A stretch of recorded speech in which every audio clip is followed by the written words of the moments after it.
Hello and welcome back to Module 1, Lesson 3, the complete package. So what we're going to talk about in this session is using what you've put together so far, the notes you've made so far, to come up with the complete package for your freelance business. So we're going to talk a bit about your unique skill set and how you're going to use that to create this complete package. And then we're going to touch upon why you're the secret sauce, because I know a lot of people struggle with this a little bit, and I think you'll find it quite helpful to have a bit of a talk through why you're the secret sauce. So your unique skill set is your combination of skills, and that is what makes you stand out. So as a freelancer, sometimes it can feel a little bit like there's a lot of people in your area, in your niche, and that it's quite hard to stand out. So perhaps you're looking at starting a business as a virtual assistant, offering maybe social media help or something like that, and or maybe checking emails, and you feel like, well, it's hard to make myself stand out because there's a lot of other people already doing that. But what I think is really important to acknowledge is that you will have a unique set of skills that is going to be really helpful to a particular client. And that might be because of the types of work you've done or the industries that you've worked in, but there'll be things that make you stand out and that can help you to be just what a particular type of person needs. And so that's why sometimes it's really important to think about when you're deciding what kind of freelance business you're going to have, how to make yourself stand out. And that's where some of the work we've done previously about your skills and experiences is going to come really in handy, because it's going to enable you to be able to identify a really specific area that you can work in. It's going to help you to really find the kinds of clients that want to work with someone like you, and that's what's going to help you to get your business working. So coming up with a complete package for your freelance business is about what you're going to offer. So if you're going to have a website or a elevator pitch maybe that's going to describe what you do, then this complete package is going to pull together the combination of services that you're going to offer and make it really easy for your customers to see what it is that you do and how you can help them. So this is about refining what you're going to do down into your ideal offering. And there's a combination of factors for that. We're going to talk about that in a little bit more detail as we go through. But a lot of it is around finding out what kinds of things are going to help your clients, because the more helpful you can be to your clients, then obviously the more work you're going to be able to get, and hopefully the more referrals you're going to be able to get as well. And you're going to want to think about how you can best add value. So again, that's probably looking at things like, what do you know that perhaps can make you stand out from the competition? And that might be particular experiences you have or skills that you have that just differentiates you from other people offering similar kinds of services. And it's also good to think about what's in demand. So it might be that you know that there are particular types of things that people need help with, that there just aren't people offering those kinds of things at the moment. Or it might be that there's only a few people offering those kinds of things. Or it might be perhaps that you've worked for somebody in the past and you know that it really helped them with something and that it would be useful to other people to have that kind of support. So having a business where the services you offer are in demand is going to really help you to keep the work coming in. And another thing I've noted there is that it's also good to make sure that there isn't too much competition. So it's a bit like what I was saying before around how there can be quite a lot of people offering a particular service. So if you say you offer social media services, that's really broad. But if you were to say, well, I offer Instagram support for photographers or something along those lines, so that it's a bit more niche, because sometimes if it's really general, it can be harder to build those kind of relationships with people, because it seems like it's, you know, it's really, really, really broad. But if people can feel like they can really relate to you, then that's going to help as well. And it means that you can stand out from the crowd a bit more as well. The other thing too is that I think it's really important that when you think about what the complete package is going to look like, that you consider not only what you'd like it to look like in an ideal world, but what's going to help you to get your business off the ground. So sometimes you might have some things that you are thinking that maybe in the long term you don't want to do, or maybe the things you don't enjoy quite as much about your work. But if you're prepared to offer those at the outset, it's going to help you to maybe get your business started and get it off the ground.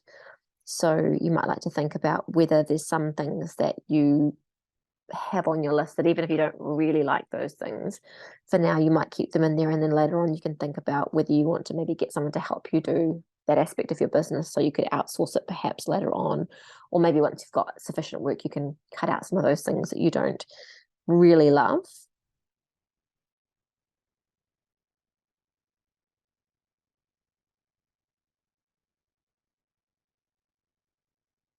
So ultimately what you're trying to do with this is to create a nice little niche package that helps you attract your ideal clients. So I thought it might be helpful to give you a bit of an example about what the complete package looks like. So again, I'm going to use my experience as an example, and you could do the same sort of thing for yourself. So as you know, I'm a lawyer, and for part of the time I was doing my freelance work, I was an ex-lawyer. So what I knew was I could do, I was used to writing reports and writing submissions and that kind of thing. So I was quite familiar with writing. I'd also done quite a lot of research and drafting, so had those skills. Of course, having been a lawyer, being detailed focused is quite important, and having a reasonably good knowledge of spelling and grammar. And then there's some other things from both my work and sort of my personal experiences that I was able to pull together. And I've put those on the slide. I'm not going to read all of them out. But what some of these skills meant was that it gave me an opportunity to be able to work as a legal assistant. And so while I wasn't working as a lawyer, the fact that I had some of these skills meant that it was really attractive to potential clients to have me as a legal assistant, because really I had a lot of the knowledge and skills of a lawyer, and yet because I didn't want to at the time work as a lawyer, it meant that I could be a really helpful assistant to somebody who was a lawyer, because I guess kind of was in their brain a little bit from the kind of experience that I had had previously. But it also meant that I was able to help with, in an administrative capacity, with some legal type stuff. So I've put down the bottom there some of the skills that I learned through my own businesses. So things like operating the accounting platform Xero and doing invoicing and those kind of things, and also having done a fair bit of admin myself as well. So having had a good knowledge of sort of how a law practice works, and as well as having those additional skills that I'd learnt of admin type work, it meant that I had that nice little niche there to be able to assist other lawyers with the work that they did. And that's probably more helpful than somebody who would just be like a, sort of a generic admin assistant, because having those specific skills in that niche. And so that's kind of the thing I'm talking about. So if you don't necessarily have to do the exact same job as you did, but because you've been in a particular industry, you've got good knowledge of that industry, and so you're able to help people out who are working in that industry. So I think it'd be really helpful if you do a brainstorm now, and I've included with this module a worksheet called the Complete Package Worksheet. So I think if you get that out and have a look at that, or you might like to use a blank sheet of paper, and come back to the material that you've done in the last couple of sessions. So what you want to look at is you want to think about all of your skills, and you want to think about the things that people tell you that you're good at. I think that's a really important one, because a lot of the time it's harder for us to realize that we're good at those things. But if other people tell us, then it's kind of quite a good sign that maybe that's something that we could do to help other people. Always keep in mind what your clients, your ideal clients' problems are, and how you can help them with those problems. So obviously, if you can address particular problems that your ideal client has, then you're going to be able to attract those kind of people to your business. I think it's also really important, you'll see on the worksheet there that I've put in a space to put in what you enjoy doing. And your business isn't supposed to be sort of a slog that's really hard. So, and when I said in the previous slide about, or about including potentially some things that you don't necessarily like, it's not about feeling sort of obligated to do those things, but it's just because if you have a slightly more broader horizon to start with, then you're probably going to find it easier to get work. But I think if there's things you really, really don't like and it's going to make your life miserable, then of course don't put those things in. Try and choose the things that bring you joy and that you could think of doing for a job every day, not that's going to torture you. So take some time now just to work through that worksheet and see if you can think of some services that you could offer to make the most of all of those skills and experiences that are going to serve the needs of your ideal client.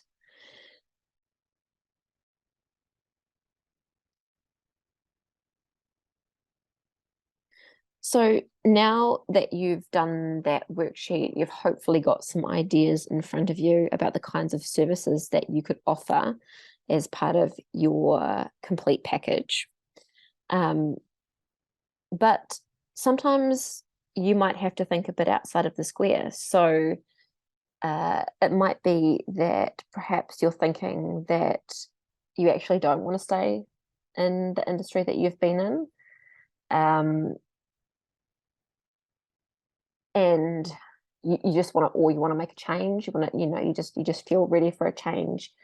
I think that's where this thinking outside of the square comes in, and it's something that I thought about quite a lot when I was thinking of transitioning completely out of law.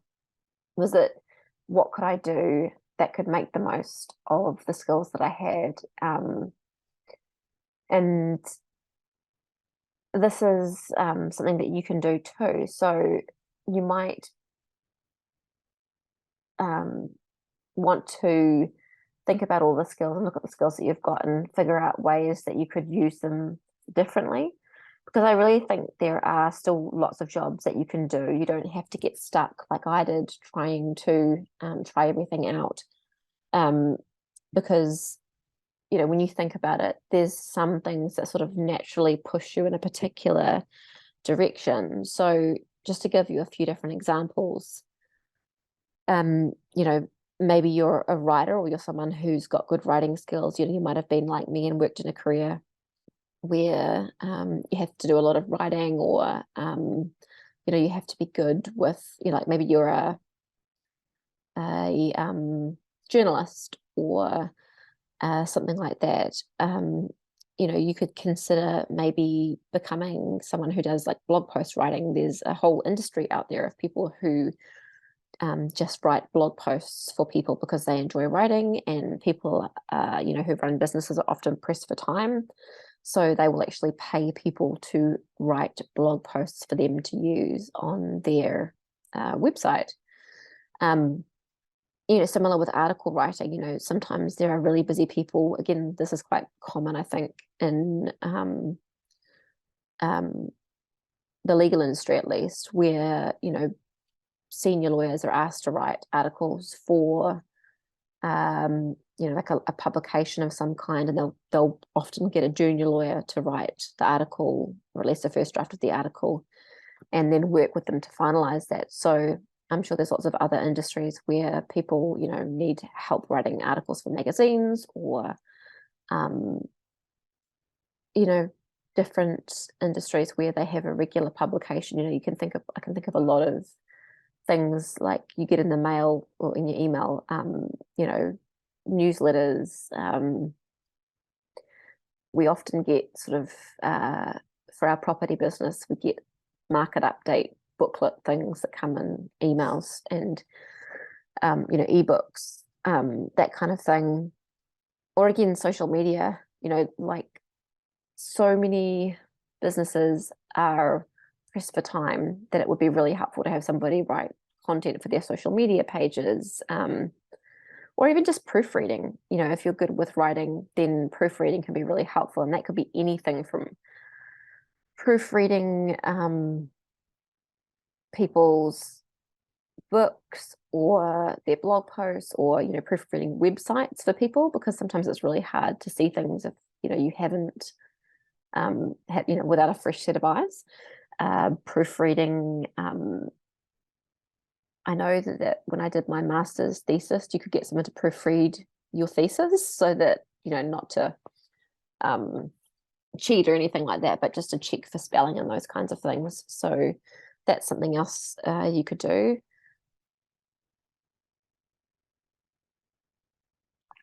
Similarly, for the photographer example there, if you're a photographer,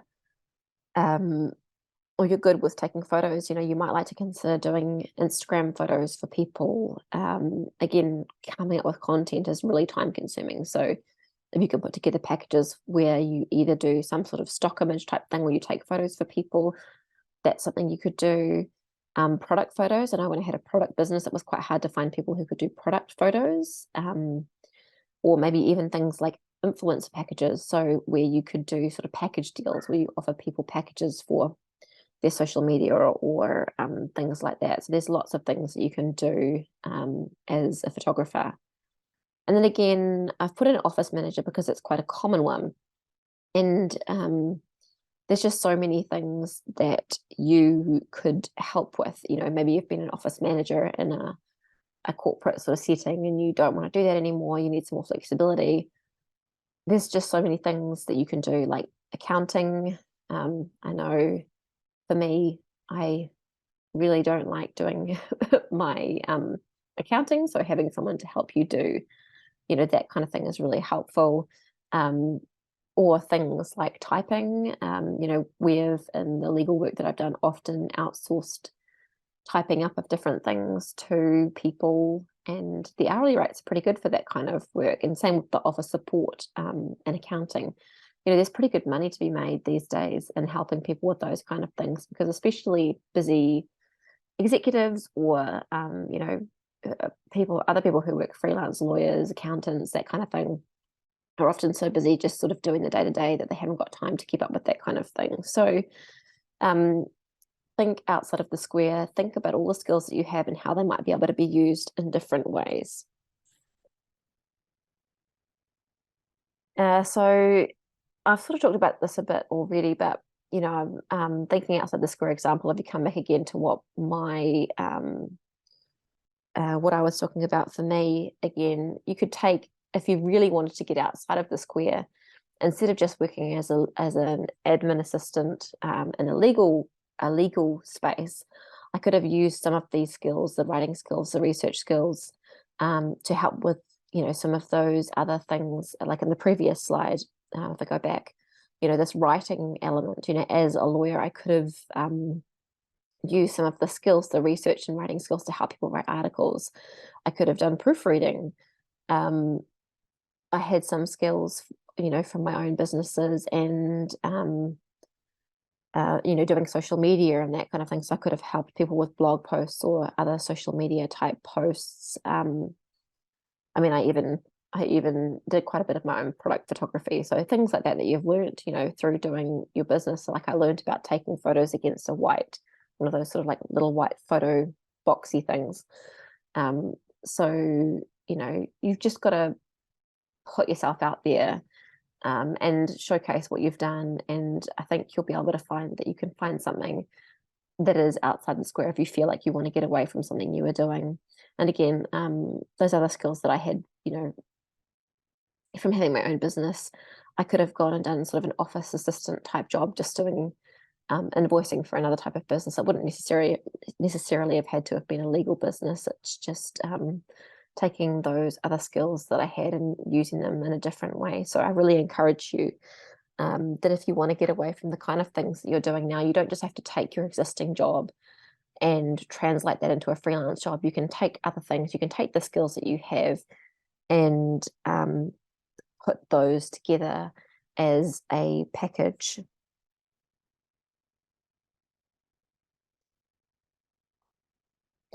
So if you're wanting to do something a bit different, then take some time now and do a bit more brainstorming. There's another worksheet called Outside the Square in this module. So take some time to work through that and think about what kind of a business you might like to do. I mean, this could be really exciting for you because you might not have really realized that you could take all of those skills and you could package them up and put them together and create a completely different kind of business, the kind of work that you're doing now. So that's really exciting. Just something else you might like to think about as well is whether you're ready to do a particular offering right now. So it might be that there's some things that you really do want to do, or that you see other people offering and you think that you'd really like to offer that as part of your service, but you might not be ready. You might need to do some training, or there might be something you need, tools you need, I've said there. So it might be that you need particular software, or a particular, like you want to be a photographer, but you feel like your camera's not up to scratch or something like that. You know, it might be that you need some more experience. So sometimes it might be that, you know, to do a particular thing, you need to have, you know, 3 years experience. And so you might need to spend a bit more time in your job. So it's just thinking about what you need to do to get yourself to where you need to be. It's not to say that you shouldn't start, but I think it's good to think about what you need to do to develop those extra things. So I think I've said there, you could focus on what you do know and then develop those other skills as you go. But I mean, particularly around the one, if you need more experience, you know, sometimes it might be worth sticking it out in the job you're in. So say you've been there for 2.5 years and you need 3 years experience, it's probably worth waiting around for another 6 months if you can do that, so that you've got the experience that you need to be able to do the work when you do go out. And I think, you know, when you're thinking about your ideal offering, you might sort of think, oh, I really need to offer this. But I think about whether you do, or whether that's something that you can add on a little bit later once you've done the training, or you've managed to get, you know, that flash camera. But I think you should also think about whether you really need it, because sometimes we feel like we need a flash website or a flash camera. But actually, I was at an event recently and I noticed that the photographer was taking quite a lot of photos on her iPhone. You know, so your phones are so flash now that, you know, you might not need that to do photos for Instagram. Some people take some pretty amazing photos on their iPhone. So I think that we often hold ourselves back feeling like we're not quite ready, or we don't quite have everything we need. And I want you to think, I don't want you to be held back by thinking you're not quite ready yet. So I have put in here this little sauce bottle because I really think it's important for you to realize that you are the secret sauce in your business. So what I mean by that is that only you have the complete set of skills and knowledge and experiences that you have that enable you to support the customers that you want to offer your business to. So, you know, sometimes it's got nothing to do with your skills. Sometimes it's because of who you are and how you relate to particular people. You know, It might be that you get on really well with particular types of people and those are your clients. It might be that, you've got a really vibrant personality and you relate well to other vibrant people, and, you're just the kind of person that they're looking for. Or it might be that you're really, you know, maybe if you do creative work, you've got a particular style and people really like your style. So you're not going to be the right fit for everybody, but your secret sauce is what makes your business special, and it's what's going to make you stand out to your ideal client. So in a world where it feels like there's 1,000,001 people offering businesses like yours online, I think it's really important just to acknowledge that there is nobody else who's offering what you're offering, because you're special and different, and there just isn't anybody who can offer exactly the same as what you are. So you're the secret sauce.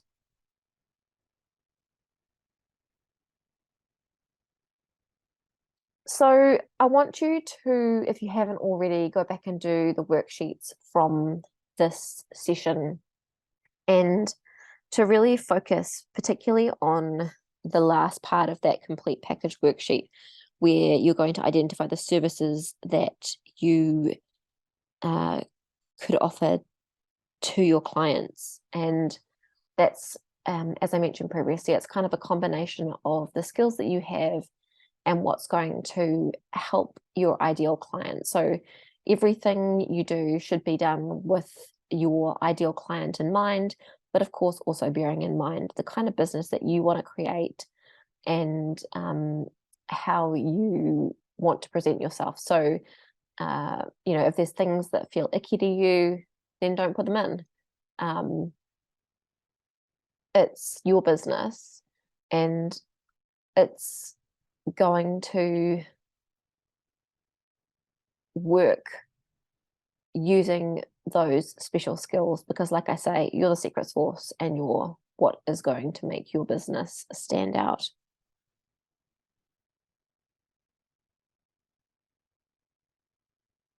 So that is that for this lesson.